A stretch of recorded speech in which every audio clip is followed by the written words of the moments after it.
Do you think life is simpler as time evolves? For some, it can be more complicated when facing issues about health, estate plans, probate, long-term care, and more. That's why Attorney-CPA Joe Cordell hosts ElderTalk with TuckerAllen, providing intelligent answers for those thinking about their future. Here's Attorney-CPA Joe Cordell.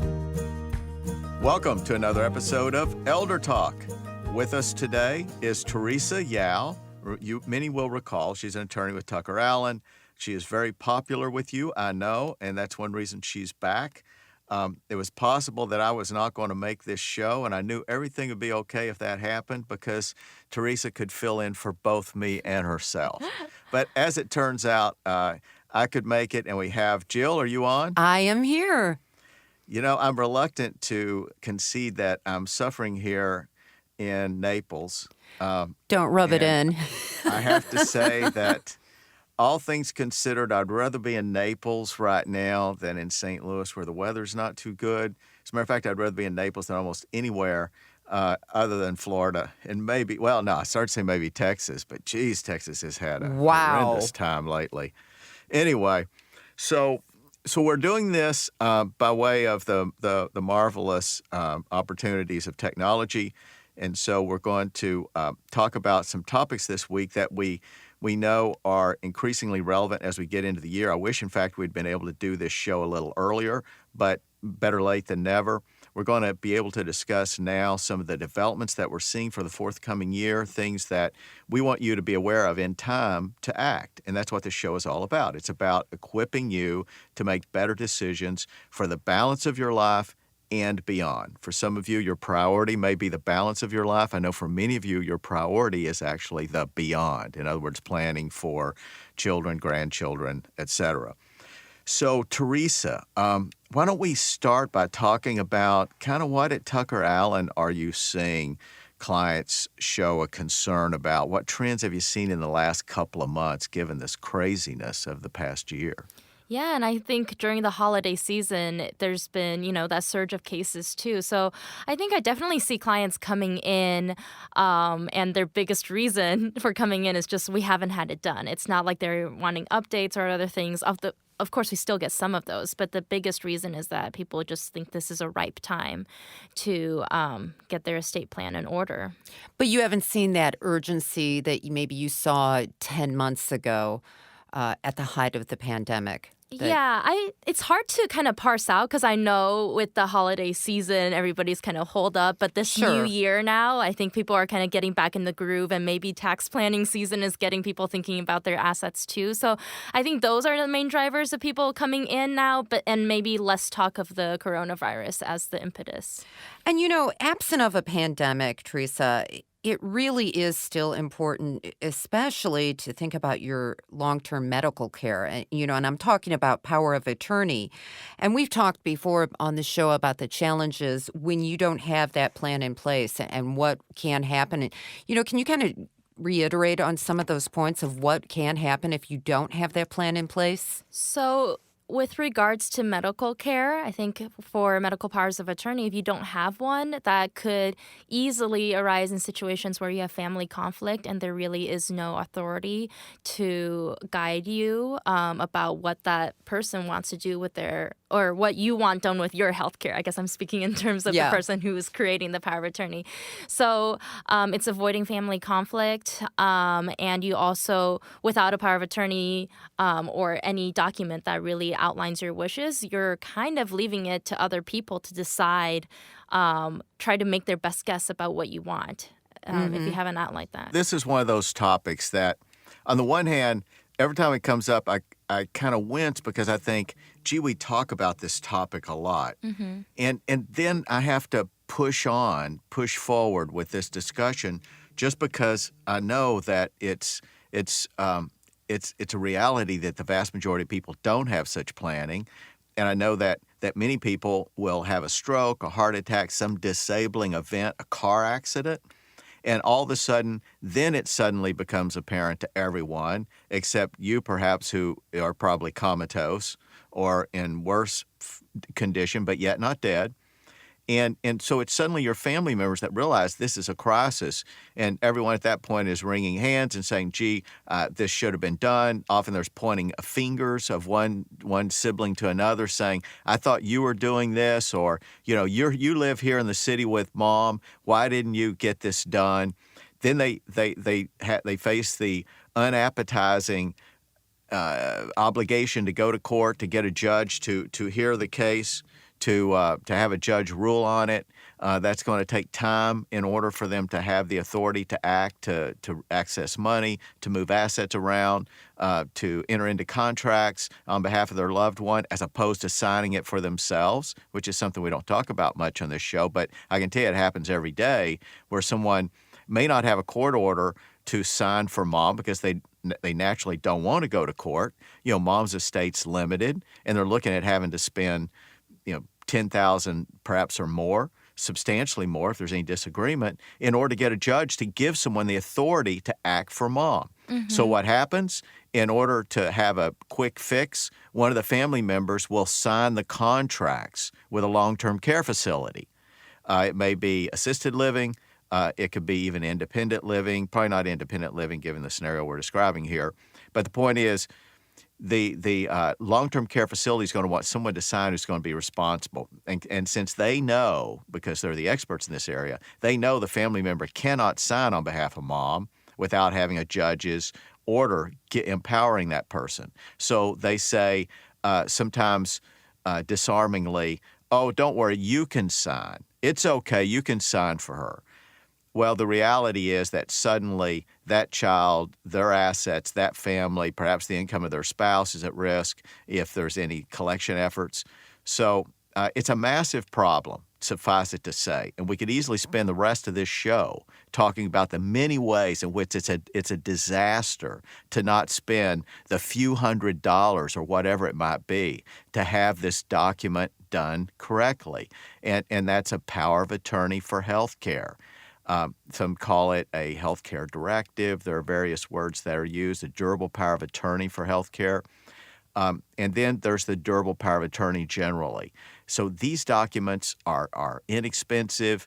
They're relatively straightforward. And I can tell you, I would venture to say, I don't have these statistics, I'd venture to say 85% of people over 60 do not have one of those two. And remember, the durable power of attorney generally is the one that allows someone to be able to attend to all those things, legal matters, real estate, all those things that I was just talking about. And then the durable power of attorney for healthcare, of course, relates to healthcare.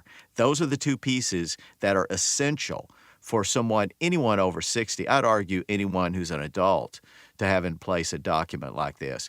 It's so cheap and so easy. There's simply no excuse for people not to have gotten it done. And Teresa, how often do you see people in crisis mode? Oh my gosh. Okay. Yeah. Everything that was just said, I 100% agree, because there's been so many times where people come in and their capacity is in question. And then it takes a lot more effort. Like, powers of attorney are so easy to execute. Like Mr. Cordell was saying, with the guardianship process or the conservatorship process, that's an ongoing relationship you have with the courts. You have to get a court order to get all of that done.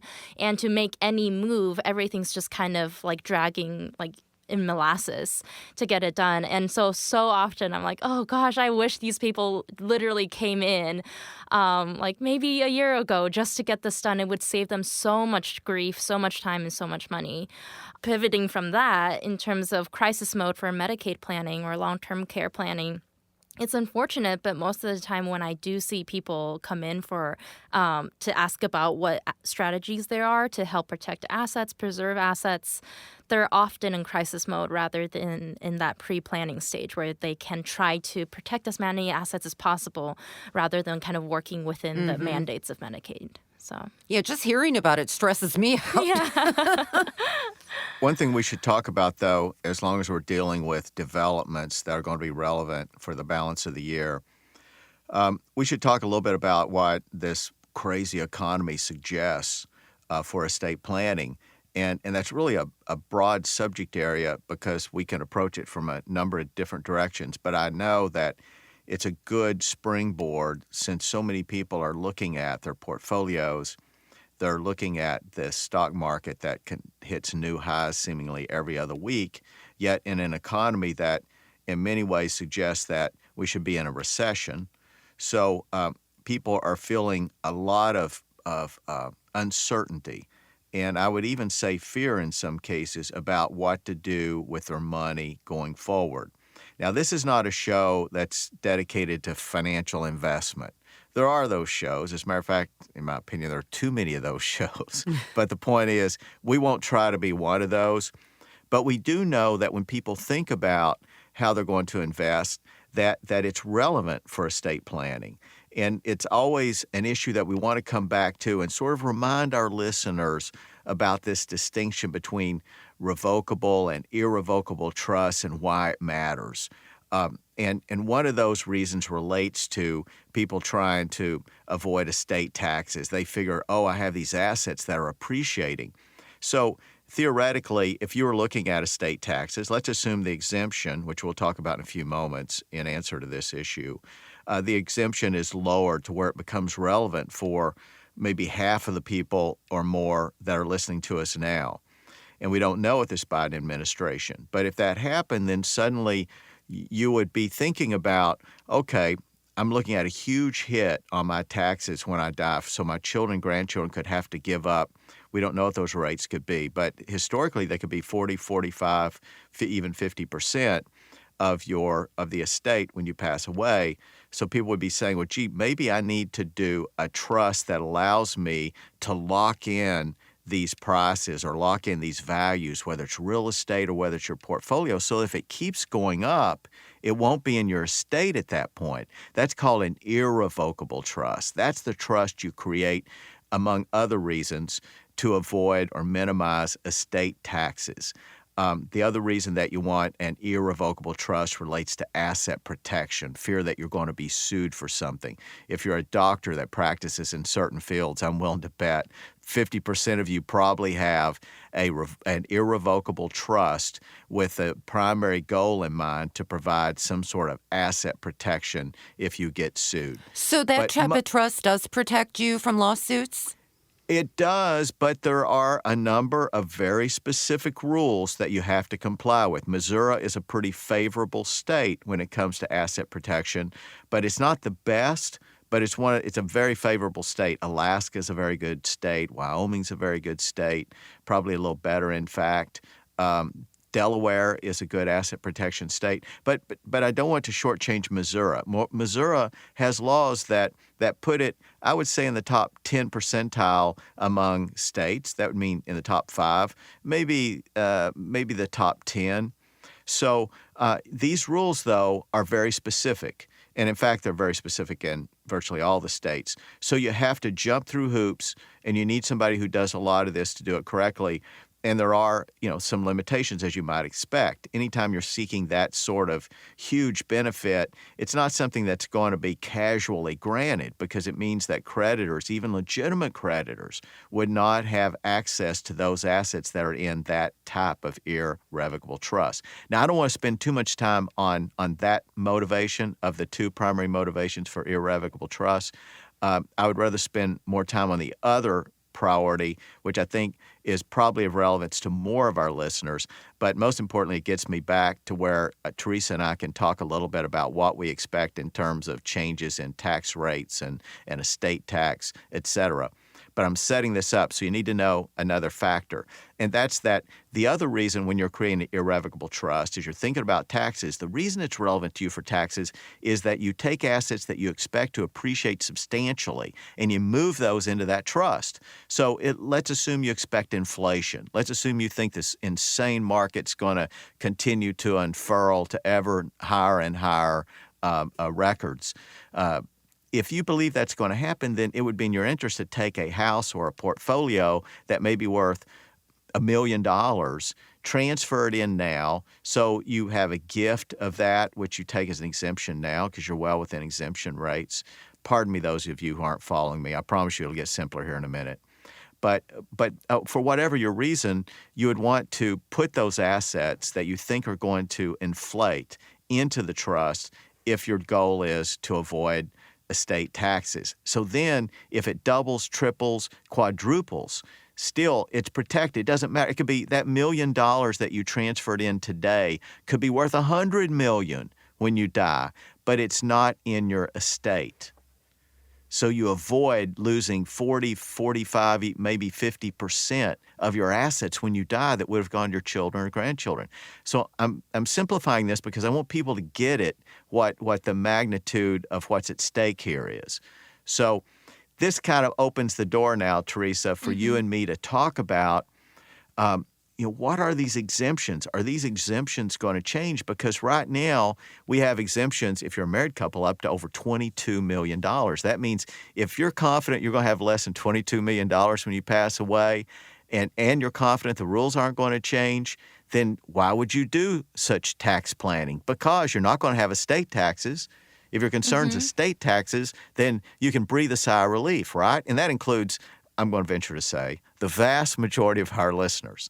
But what if you think that we have a presidential administration now that is looking for opportunities to bring in revenues and looking for political opportunities to simply make a point? And one of those points is reallocation of wealth. And perhaps, the greatest symbol of that, some would say, is the wealth that passes from generation to generation. There is a lot of growing political support on the left, maybe some on the center, to say, look, this idea that people should be able to pass their assets along up to $22 million for a couple with no estate taxes, and that's how high it is now. It's been that high for, what, Teresa, 7 to 10 years? Yeah, I think they increased it in... Yeah, I don't remember the exact date, but yeah, it's been that way for a I think it's the while. Obama administration. But yeah. So it's way up there now. And I can tell you this caused a lot of angst and anger on the part of the left. So there have been discussions in Congress. There have been discussions among a lot of constituencies that this, if for no other purpose, for symbolic reasons, needs to change. And some have suggested that it go all the way back to the level that it was around 2000, which I think for a married couple was $1.2 million. So some viewers thinking, oh, $1.2 million, I'm still okay. Okay, for those of you who are substantially below that, yes, I think you probably are okay. I don't see an exemption going away entirely. But those of you who think that, wait, my assets at this pace could be 3 or 4 times what they are now, even in my retirement, depending on what your source of income is. So for many of our listeners, Teresa, I'm going to hand this ball to you, I promise. For many of our listeners, it's very relevant, the fact that these exemptions may fall dramatically. It's not at all inconceivable that they fall to $1 million to what they were around the year 2000. And if that happens, and if it were going to happen, there's no administration that is more likely to be accountable for that than this administration. So suddenly the discussion that I started out with a few moments ago about tax planning as it pertains to irrevocable trusts, it might be relevant to people that if we had this conversation before November 6th of last year, would not be relevant to. So Teresa, can you talk a little bit about what might happen? And I know it's speculation, but what might happen in terms of these estate taxes and again, elaborate more on the relevance for our listeners? Absolutely. So it's speculation for now. And then the way I've been kind of talking to my clients is this is something to keep on your radar. Don't freak out yet because it's not in place yet, but it's just something to kind of monitor the situation of. And if it does drop to whatever level, then just know that there's things that you can do to kind of cope with it. I understand there's been discussion of lowering, like you said, the estate tax exemption maybe down to $3.5 million instead of the $11.7 right now per individual. The number you just quoted was even lower than that. We don't know, but roughly we do expect it to drop down pretty dramatically, but we just don't know to what point. And what that means is, as you were saying, if assets were to appreciate consistently, if you have quite a while to go before you expect to pass down these assets, those assets could rise to the level that's beyond the state tax exemption. And then that's when we need to kind of call on those other instruments like the irrevocable trusts, different varieties of irrevocable trusts that would come into play to help alleviate the excess over the estate tax exemption. And of course, inflation creates this artificial wealth, but still, the basis for taxation is based on nominal dollars. So there's no adjustment for inflation. The fact is, if you get inflated up to that 3.5 million, it doesn't matter that you may say, well, gee, I don't have any additional purchasing power than what I had when it was half that. It doesn't matter. You're still going to get tagged in the same way for estate tax purposes. Yes, absolutely. And I have a question with the different types of trust. Can you switch from one trust to another, or are you, once you choose that trust, are you just locked in? You can make a switch, can't you? It's not really about switching a revocable to an irrevocable. It's more like adding irrevocable tools to your estate planning toolkit. So even when people come in, they're like, oh, I've heard about this irrevocable trust, and I think it might be really helpful for my estate. We're like, great, we'll create this irrevocable trust for you, but we'll also add on a revocable one because the revocable one, the one that we've been talking about mostly for a lot of our other sessions, is kind of just the probate avoidant one, right? But it's not necessarily asset protecting. It's not necessarily helping with the estate tax issue.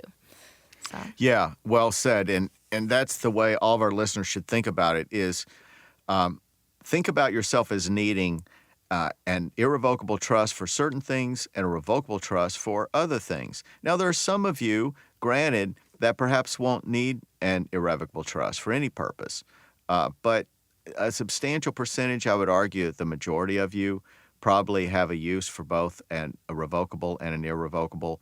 One thing I guess was a little misleading that I said, Teresa, I wasn't thinking about Medicaid qualification a while ago. So when I said that irrevocable trusts, are created for either avoiding taxes or for asset protection, those are generally true, except when you're thinking about qualifying for long-term care. And then suddenly irrevocable trusts serve another purpose. So sorry for misleading our listeners on that, and I'll let you talk about it, Teresa, and how that plays in when you have assets that are appreciating the way these may do in these crazy times with the Fed printing money at the rate that it is, and now we have fiscal spending that's taking place.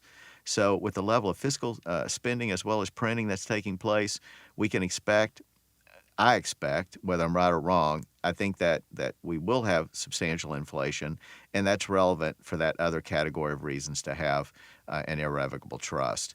And this reason, quite frankly, is probably the number one reason for this listening audience to have an irrevocable trust option, which is the qualification for long-term care. Can you discuss how it's relevant, this inflation rate and qualifying? For long-term care? Yeah, I'm thinking about those who are looking at the 5-year look back, and when assets are going up at a high pace, then they're becoming further and further disqualified. Yeah. So if you are a listener and you are kind of thinking that long-term care is on the horizon, and if you're one of the fortunate people that you have 5 years to go before you think you'll need it, that's normally the time when we use these Medicaid asset protection trusts. And the reason we use them is, I used this example in the past, or metaphor of that form of irrevocable trust. This is lockbox. This lockbox is something where you can transfer assets in here. You are technically transferring your ownership of this asset into this lockbox. But the biggest benefit is if you can wait those 5 years and it's protected from Medicaid down the road. So in terms of inflation and how that might affect your eligibility for long-term care coverage later, if your assets keep growing and you don't create this irrevocable trust, you don't transfer these, highly appreciating assets into this lockbox, then they're just sitting out there in your hands so that when you do apply for Medicaid, you could have a huge amount of money that essentially has to be spent down drastically in a very short amount of time, and you don't really get to protect much of those assets at all when you are applying for long-term care. Yeah, this topic of applying for long-term care, qualifying for it to be paid for through Medicaid, is something that is of intense, incredible interest to a substantial portion of our listeners, and then another portion of our listeners just don't get it or don't see any relevance to them, and they may be right. It's hard to say at what level of assets is this something that you would consider versus another. It's very much a judgment call. I can speak in generalizations and say that uh, generally the clients that we see historically who decide that, I really want to qualify for Medicaid. I helped pay for this, incidentally, with taxes for many, many years. And I have the misfortune in some ways of being in the middle class, and as a result, I'm the one who writes the checks for everything.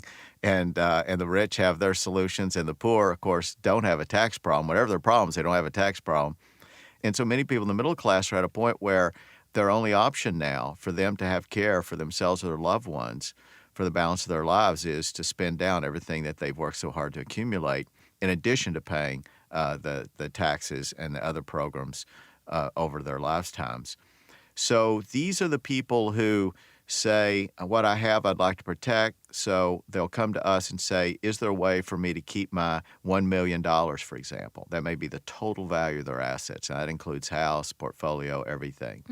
And with proper planning, and the facts have to be right for us, but almost always we can save them a ton of money, meaning a substantial part of their assets, almost every time. But sometimes we can allow them to keep all their assets.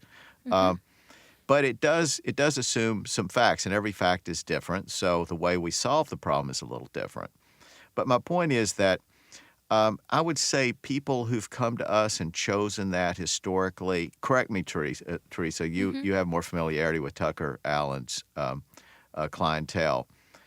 Would you say between 500,000 and a million, 1.5 would be the range that would capture most people who've chosen to do this to qualify for Medicaid? The idea being, for those listening, there's a point at which you say, look, I'll just write a check. So the easy example is you have $10 million. You're probably not going to go to a lawyer and hire them to try to save you that $10 million, anything out of that $10 million for the cost of long-term care, which might be, maybe it's $100,000 a year, maybe it's, it depends on what the amount will be, but it could easily be, say, $1 million or more of that $10 million. Maybe it's $2 million of the $10 million.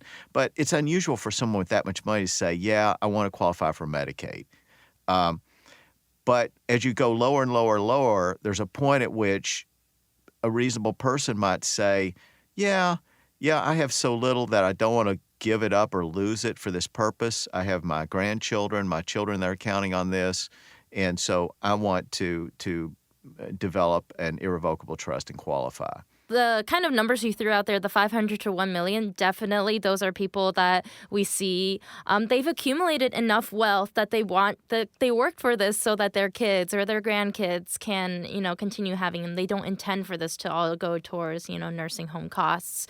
And so, there gets to be that level where creating a Medicaid asset protection trust makes a lot of sense, because it's not like they're planning to use all of this money on themselves for the rest of their lives. They accumulated this money because they want to pass it down to their kids.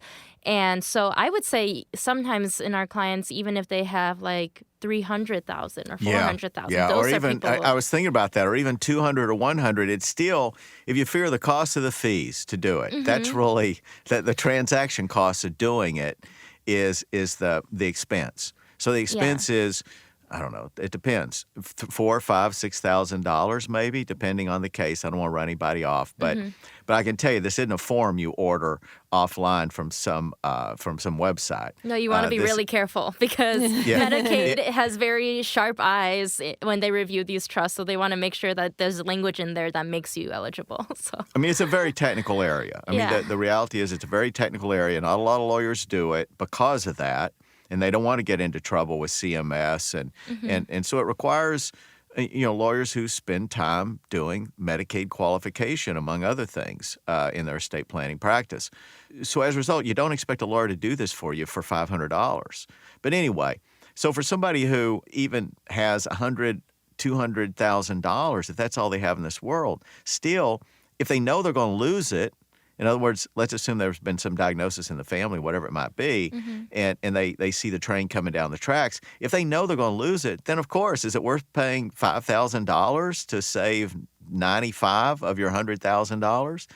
So your point's well taken. There really isn't hardly a low end But one could argue you could have $2 million and feel this way. I could just tell you that on the upper end, we don't see a lot of interest much above 1.5, maybe certainly above 2. I've had some clients when I was practicing in this area. I have some clients who at $2 million chose to put their money in a trust to protect it because they knew there were long-term care costs. Like I think a spouse had been diagnosed with Parkinson's and the husband had a family history.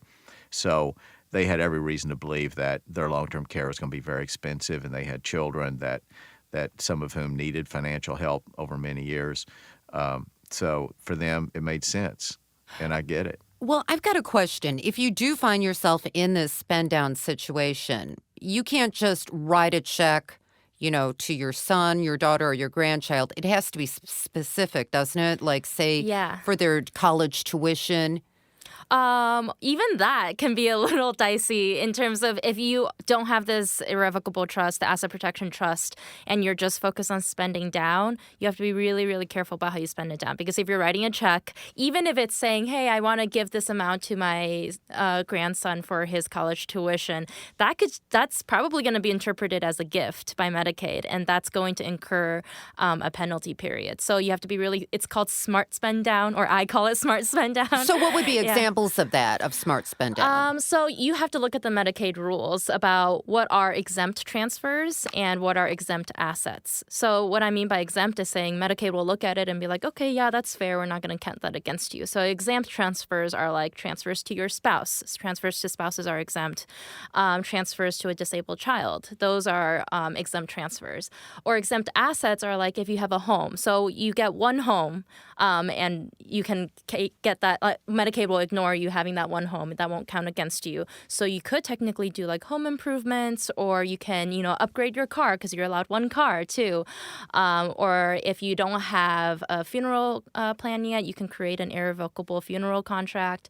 Those are all kind of ways in which things that you might end up spending anyways, that you can kind of use your excess resources to go towards those assets without incurring that penalty. Okay.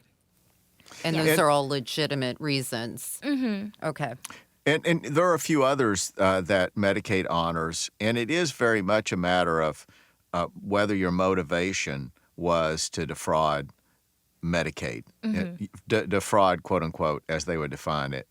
So they will look at intent in a transaction. It's actually possible, if you read some of the exceptions in the rules, there's a circumstance in which you can challenge what your motivation was. And if no part of your motivation of a gift was to qualify for Medicaid, then technically, meaning this is what the rules say, then you'll not get tagged as a gift that is a violation of the rules and one that has to be clawed back, so to speak, or would disqualify you from Medicaid.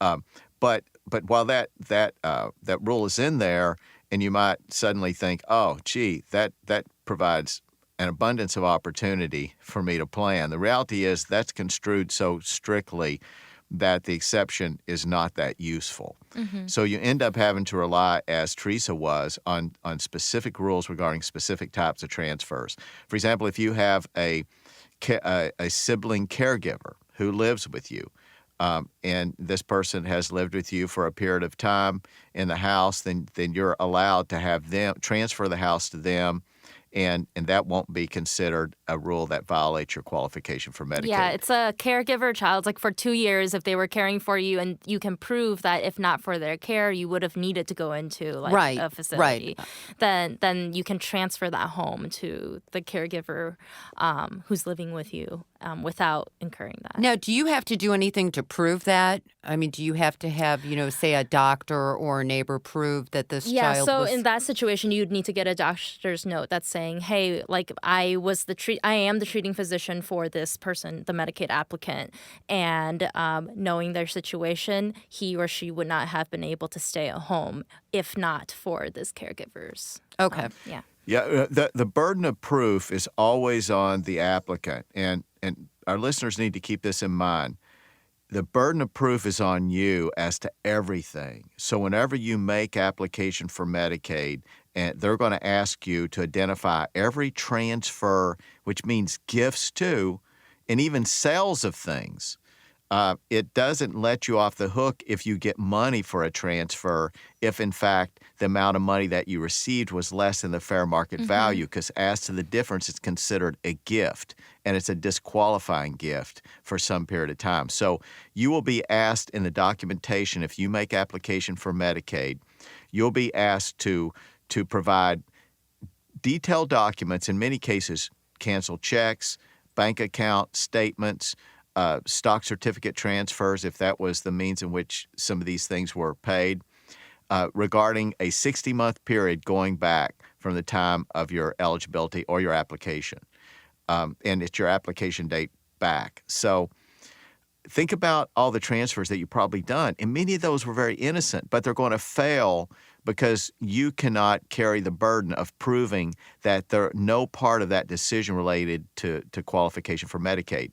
Now, cases where I've seen people say, yeah, I did this transfer 3.5 years ago when I gave $30,000 to my sister, but I can show you that this had nothing to do with my thinking about Medicaid. And if you can show things like you were healthy then, there was no concern about your health, there was no anticipation of any disability, that's helpful. If there was an urgent need that seemed spontaneous, something that wasn't manufactured on your side of the table, but in fact was an emergency need, for example, on the other side of the table, a loved one.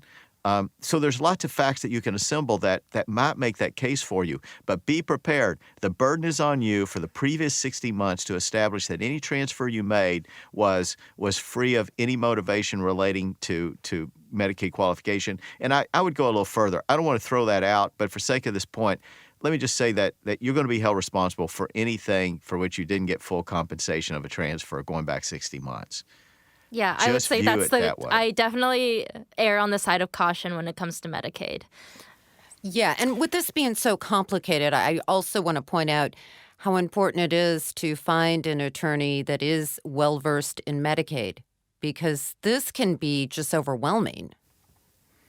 Yeah, it is. And we think that there's going to be a lot of activity in programs such as Medicaid over this administration. And many will be good. Some will be more difficult for us and for our prospective clients and clients. Let's talk, Teresa, about the things that we think will be more advantageous. There have been some comments from those in CMS since the Biden administration took office that suggest that there may be some favorable changes. Why don't you talk about that? Yeah, I think the most significant one that I've heard is that the Biden administration is thinking about or is beginning to end the work requirements for Medicaid. So that just means that it opens up that pool of the Medicaid eligibility, meaning that you don't have to work you don't have to provide like certain work credits in order to actually get the Medicaid coverage. And this is a big change, and it makes complete sense for us, the taxpayers. Why wouldn't we want people who, on the one hand, they do clearly qualify for Medicaid, so we want there to be firm rules, right? We want the people who genuinely need Medicaid to receive it. But those who do genuinely need it, do we want to have an ironclad rule that we're going to pull back $1 or more from their benefits for every dollar they go out and earn? I mean, wouldn't we want to incentivize them to go out and earn at some level with no penalty? Because I think we're still better off in many ways. And so we don't know what those rules will be, but we do expect there to be some liberalization on that end. On the side that might make it more difficult, they are going to tighten the screws, we know, in some types of Medicaid planning. Most of that is in the hands of the states, thankfully. So some states will handle it more aggressively than others. I don't see in the state of Missouri that there's a lot of political momentum to tighten up the rules for Medicaid to make it more difficult for people to do the sort of planning we've been talking about on this show. So I think that that's going to continue to be available. But we do know that there's going to be a crackdown on fraud, et cetera. And this won't be just in the area of Medicaid. It's going to be in the area of all federal and even state benefits, just because it's a financial crisis. And we need to figure out where to get money right now. And money's going out the front door, and we're wanting to figure out ways to pull some money in the back door. And so I think that we can expect that heightened scrutiny. With tax returns, they say audits are going to become broadened. The percentage of tax returns that are audited is going to double. Some estimates have said, some Wow. say triple. Yeah. So while it's still the people who are actually audited is a very small percentage of the total taxpayers, but what they do is they create certain safe harbors, or looking at the reverse of that point, they create certain things that they regard as red flags. So if you stay in a safe harbor when you file your tax returns, avoid certain types of aggressive tax-advantaged asset or investments, then if you stay away from some of those things, then you can minimize your chances of being audited. But the categories that will trigger an audit are being broadened, and we don't know exactly what they are yet, but we know that the Biden administration is broadening those categories. So home offices historically, I used to say to clients that, look, I don't know that it's worth it. You're going to save, $100 a year in taxes maybe on this home office, but you increase your chances of an audit like fivefold. And even when you're being punctilious, I mean, it's not that if you're an honest person, you never have to worry about an audit. I wish it were true.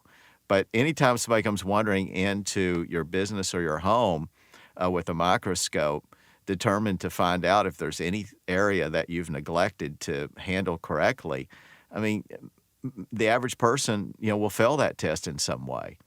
So audits are not something that you want to be indifferent about, and certain things can trigger them. So when we do our planning for our clients, we keep things like that in mind. We want to be sure that everything we do is well within the lines of permissibility. We don't want to take any chances that our clients are going to get tagged with any sort of penalty, et cetera. So we can expect, though, whether it's audits or whether it's qualification for federal programs, that there will be heightened scrutiny.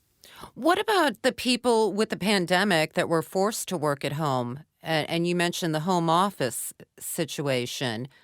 I mean, are they as vulnerable to this, or could they be, I should say?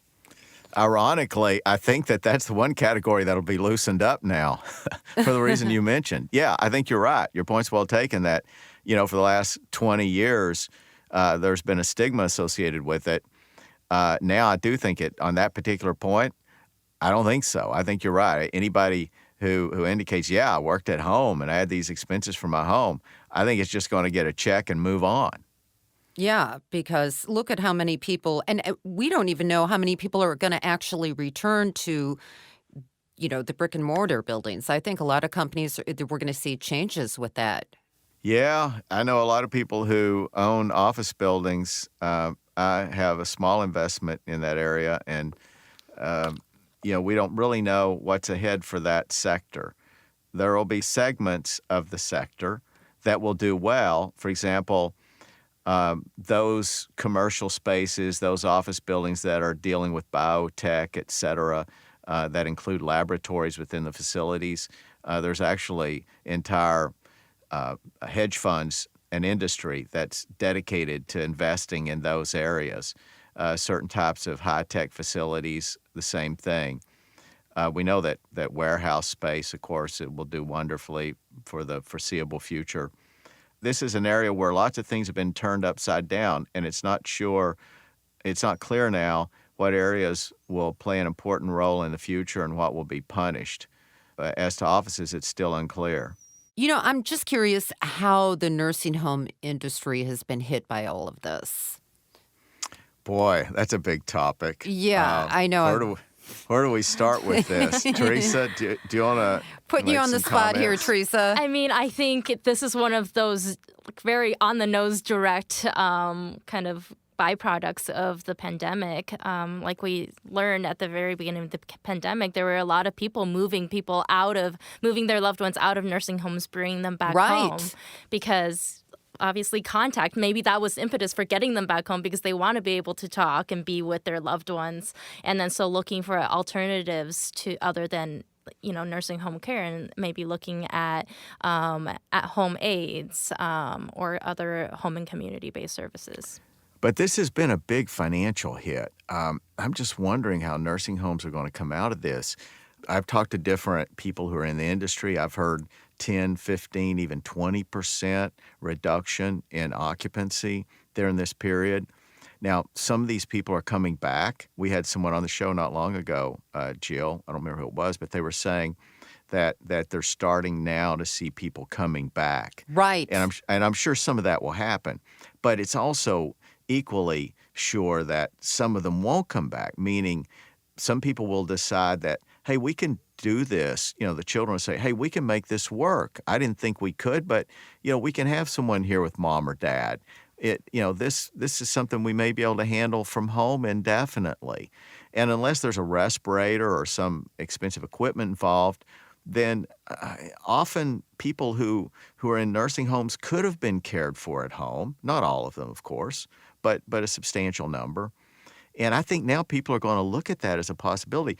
Talk about the Medicaid coverage for those who are listening to this show thinking, oh, I'd love to have Medicaid pay for my long-term care, but I don't want to be in a facility. Do I have to be in a facility to get this? So Medicaid has a bunch of different programs. So nursing home, the one that we've been talking about the most, is just one of the many. So if we're talking about home-based services, that kind of goes into that separate category of Medicaid, home and community-based services. There's a whole other set of eligibility criteria that's different from the ones that we've been talking about with nursing home care. But that might mean, hey, Medicaid might have to rehash their eligibility criteria for home and community-based services when it looks like a much larger portion of the population might need to or want to access that for coverage. Yeah, and this is probably an example of these things that people have said, oh, this accelerated a pre-existing trend, meaning the whole pandemic experience didn't so much manufacture new trends, although in a few cases it did, but primarily it accelerated trends already. For example, trends to have remote meetings, trends to not travel to do things, but instead try to do more from a local office without getting on a plane, for example. I mean, there's lots of trends that were underway, but all of a sudden they got this huge push. And one of them in this conversation is that already states recognize how incredibly wasteful it was to be taking taxpayer money and paying for everyone who wants to be cared for in some sense of the word, even in a limited sense of the word, for them to have to go into a nursing home to get it paid for. And that was true for a long time. And while the rules technically changed, some 5, 7, 8, probably a little over 10 years ago, the reality is on the ground it didn't change, meaning people still thought, oh, if I'm going to get somebody to help me get to the bathroom or help me do a couple of things, gee, I have to qualify to go to a nursing home in order to get it paid for. So it was a solution that might have been paid for by a single person coming into the home, perhaps not even full-time, maybe half-time or less, versus now they're full-time in a facility with staff, equipment, overhead, all the charges associated with that care at doubtlessly 10 times or more costs to the taxpayer. And not because they needed to be there, but it's because they thought, well, this is the only solution. And it was, for decades, Right. the only solution. If you wanted to have Medicaid pay for it, you had to go to a nursing home. So thankfully, the government recognized this. Again, over 10 years ago, the rules were changed, but you didn't see much change in reality. Still, this same thing that I'm describing has been going on. Really, while it was declining a little bit, there was more and more things in terms of alternatives offered in the community, alternatives that allowed you to stay at home and still get some things paid for. There was relatively little participation. And then all of a sudden, this comes, the pandemic. Now what I think we're going to see are substantially larger numbers wanting to take advantage of this home and community-based services. That's the technical phrase for having Medicaid set up to have somebody come into your home to help you take care of things so that you can avoid going into an institutional environment. Obviously, some people will need to go into an institutional environment, of course. But I would argue, and I've heard people cynically argue much more, but I would bet $10,000 that at least 50% of the people in nursing homes do not need to be in a nursing home. At least 50%. And that was true up to the beginning of the pandemic. I have no idea what it is today. But So I think that will change, and I think people will become increasingly aware, oh, how do I qualify to do this from a home? And as you said, Teresa, the rules are a little different, but the fundamentals are the same, meaning that 5-year look back, Yeah. you essentially have to be broke, but the rules are a little different. There may be some additional opportunities if your goal is home and community-based services. There are some fairly sophisticated options like a Miller Trust. Have y'all done much?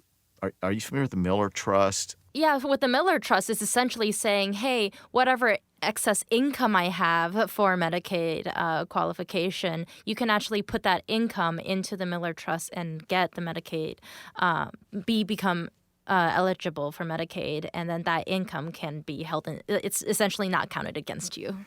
Yeah, So- that is, and the reason I asked that question of Teresa the way I did is that this is a very sophisticated instrument that really didn't start in Missouri and for a long time had no relevance in Missouri.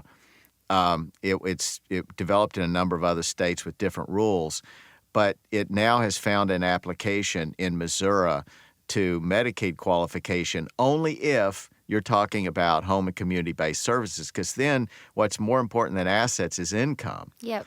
And it's a little bit of a different set of rules. We won't go into it here today. But I do want everyone listening to know that when we talk about making planning so that you can have Medicaid pay for your long-term care without your having to spend down all your assets and go broke first, if that's your goal, then you can achieve that. And that can mean Medicaid paying for at home as well as an institution, or starting out at home and then moving to an institution, maybe or maybe not, whatever your circumstances are over time. And none of us knows that, right? Mm-hmm. So I think it's important that we have mentioned that, because we tend to think about Medicaid just as, and see, we're victims of this trend that existed, or the status quo, rather, that existed up until before the pandemic. I think that'll change. And I think when you hear the words Medicaid, I think in the future it'll mean, as often as not, somebody getting care at home, qualifying for that care, as it means somebody getting it in an institutional environment. Yeah, I can totally see that. I think we've spilled over here. We try to keep these to around 45 minutes. There's nothing hard and fast here, but sometimes we get engrossed in conversation and time flies. Would you say that, Teresa? Did time fly? Yeah, time definitely flew today. I feel like we covered so many topics. Yes, we did. So I hope that this discussion today was helpful. Again, our goal is to try to give you a straightforward information that's practical, that's useful, and give it to you objectively. We're not here to sell you anything. And when we talk about legal services, yes, TuckerAllen is affiliated and helps fund this program. So, of course, we'd love for you to do business with TuckerAllen. But we're okay with your taking this information and going to another lawyer. Again, a lawyer who does exclusively estate planning, and if it pertains to Medicaid qualification, then does a substantial part of their practice should be that sort of thing. Our main goal here, though, is to impress you with the fact that we are helpful to you. And if we accomplish that, then that'll ultimately accrue to our benefit over time, whether you do business now with TuckerAllen or not. So we hope that we succeed in this goal, and we hope that you tune in next time. This has been another episode of ElderTalk. Till next time, take care.